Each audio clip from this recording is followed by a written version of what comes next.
Hateful liberals want Trumps kicked out of WH after learning what they did in Lincoln's bedroom.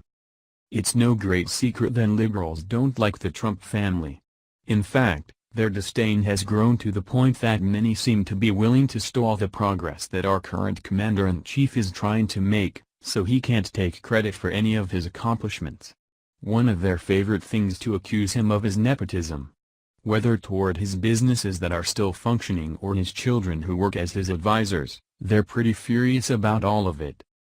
Despite the fact that the IMCA has made it clear that she is following in her father's footsteps and donating her salary, or perhaps because of it, we're not sure, the left seems determined to paint her as a monster. Her latest offense will show you just how absurd the accusations against her and her husband are.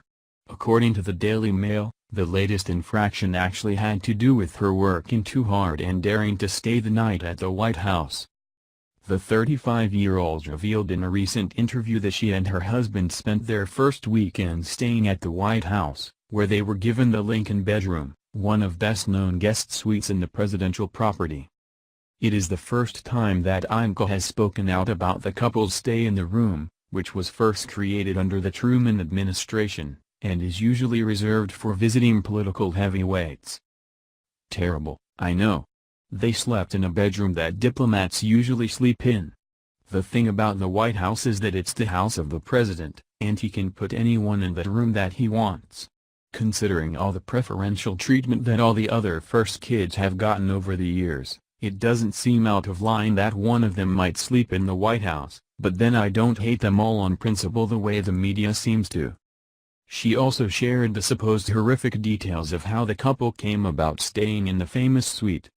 When we first arrived in Washington, we spent the weekend at the White House, IMCA explained during an interview with US Weekly, before adding that she and her husband were given the suite over her other siblings.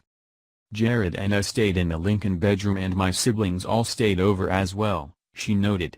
All of the kids were running through the halls, they had an amazing time. Crazy, isn't it, that someone would have their kids and grandkids come stay with them, especially if everyone is under Secret Service protection.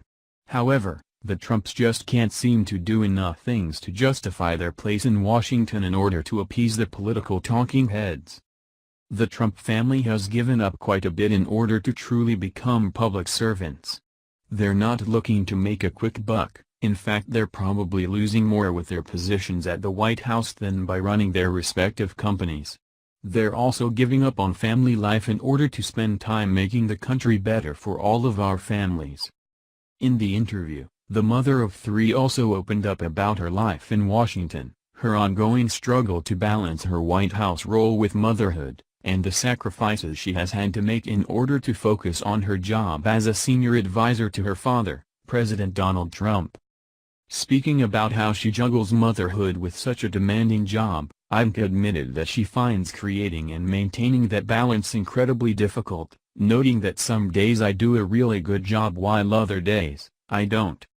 It was much easier when I was my own boss, where I could set my own schedule, but working in the White House doesn't lend itself to that because of the gravity of the issues that you're dealing with, she confessed. When you wake up in the middle of the night worrying about something, the things you're worrying about just have so much more consequence. As difficult as it might be for some to believe, there still are some people in this world who would be willing to give up something in order to do some good. They might not be a very commonly found, but they are still out there. We don't know for sure what happens behind closed doors at the Trump homes, and we never will, no matter how much Obama wiretaps them. What we do know is that they are the first family for years to have a clear pattern of honesty, kept promises and putting their money where their mouth is.